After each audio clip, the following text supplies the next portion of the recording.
भयभीत सैनिक आदि 18,000 ऋषियों पुराण वेद श्री सूत जी से पूछा कि हे प्रभु, इस कलयुग में वेद विधान रहित मनुष्य को प्रभु भक्ति किस प्रकार मिलेगी तथा उनका उद्धार कैसे होगा।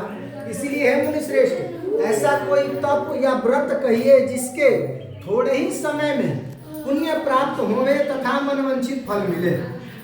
वह कथा सुनने की हमारी बहुत इच्छा है। समस्त शास्त्र के ज्ञाता श्री सूत जी बोले, है वैष्णव पूज्य, आप सभी ने प्राणियों की हित की बात पूछी है। अब मैं उस श्रेष्ठ व्रत को आप लोगों से कहूंगा जिस व्रत को नारद जी ने लक्ष्मी नारायण भगवान से पूछा था और लक्ष्मीपति मुनि श्रेष्ठ नारद जी से कहा था, सो आप लोग ध्यान से सुने। एक समय योगीराज नारद जी दूसरों के हित इच्छा से अनेक लोकों में घूमते हुए मृत्यु लोक में आकर पहुंचे।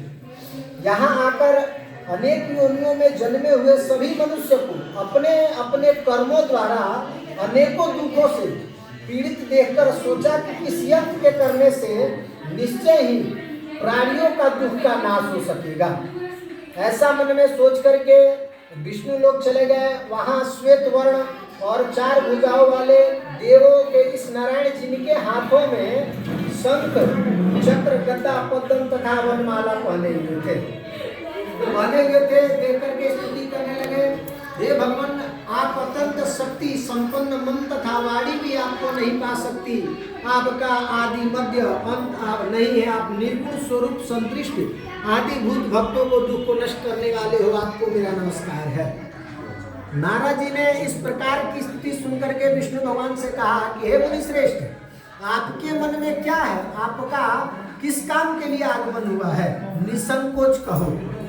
तब नारद मुनि बोले, मृत्युलोक में सब मनुष्य जो अपने अनेक योनियों में जन्मे हुए अपने अपने कर्मों द्वारा अनेक प्रकार के दुखों से दुखी हो रहे हैं, हे नाथ मुझ पर दया रखते हो तो बताइए कि उस मनुष्य के सब दुख थोड़े ही समय में किस प्रकार दूर हो सकते हैं। श्री भगवान जी बोले, हे नारायण, मनुष्य की भलाई के लिए तुमने बहुत अच्छी बात पूछी है। जिस काम के करने से मनुष्य मोह से मुक्त हो जाता है वह मैं कहता हूँ, सुनो। बहुत पुण्य प्रदान करने वाला स्वर्ग तथा मृत्यु लोक में दोनों में दुर्लभ एक उत्तम व्रत है जो आज आपसे मैं प्रेमवश होकर कहता हूँ। श्री सत्यनारायण भगवान का यह व्रत अच्छी तरह विधि पूर्वक करने पर अनंत सुख होकर मोक्ष को प्राप्त होता है। श्री भगवान के वचन सुनकर के नारद मुनि बोले, उस व्रत का फल क्या है, विधान क्या है और किसने यह व्रत किया है और किस किस दिन यह व्रत करना चाहिए, विस्तार पूर्वक कहिए। भगवान बोले, दुख शोक आदि को दूर करने वाला, धन्य धान को बढ़ाने वाला, सौभाग्य तथा संतान को देने वाला, यह व्रत सब स्थान पर विजय को प्राप्त कराने वाला, भक्ति श्रद्धा से किसी दिन संध्या के समय श्री सत्यनारायण भगवान जी का शाम के समय ब्राह्मण बंधु बांधवों सहित धर्म परायण होकर के पूजा करें।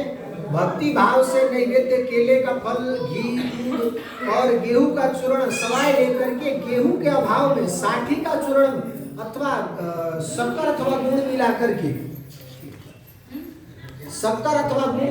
के सब भक्षण योग पदार्थ जमा करके